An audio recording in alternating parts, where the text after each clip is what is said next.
তারে করছে এবং আহত করছে। যে আপনারা কিভাবে কি করছে একটু বলেন বিস্তারিত। আসসালামু আলাইকুম।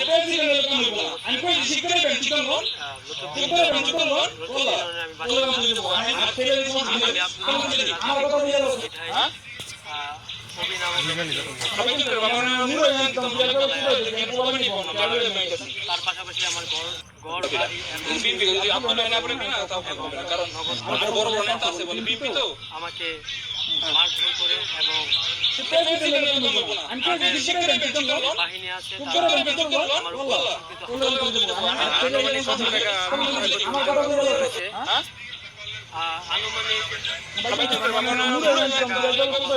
আনুমানিক দিয়েছে এবং আমার উপরে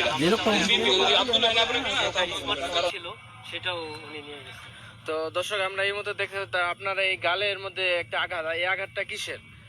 এই আঘাতটা এই কিশোর গ্যাং নামক ওই অভি আমাকে মারধর করার কারণে তারা আমাকে অনেক মারছে এবং তার যে বাহিনী ছিল তারা দেশীয় ধারালো অস্ত্র দিয়ে আমার বিভিন্ন জায়গায় জখম করেছে। তো দর্শক এই মুহূর্তে আমরা দেখতে পাচ্ছি যে আপনার যে আপনার দলীয় লোকজন, আপনার দলীয় লোকজন কি এখানে আসছে? হ্যাঁ, ইনশাল্লাহ আমার দলীয় সব ভাইয়েরা আমার সাথে এখন আছে এবং সাংবাদিক ভাইয়েরাও আমার সাথে আছে এবং আমার রাজনীতি সব ভাইয়েরা আমার সাথে আছে। তো দর্শক এই মতো একজন দলীয় ভাইয়ের সাথে কথা বলবো যে সিজনের বিষয়, যে আপনাদের দলীয় থেকে যে কি প্রস্তুতি নিচ্ছেন বা কিরকম কোনো পরিস্থিতি আসছে নিয়ে যে ভবিষ্যতে যে এরকম সন্ত্রাসী হামলা না হয় এরকম কিছু বলেন। আসসালামু আলাইকুম। জি অবশ্যই ভাই, আমরা দল থেকে আমাদের সকলের সাথে কথা হয়েছে।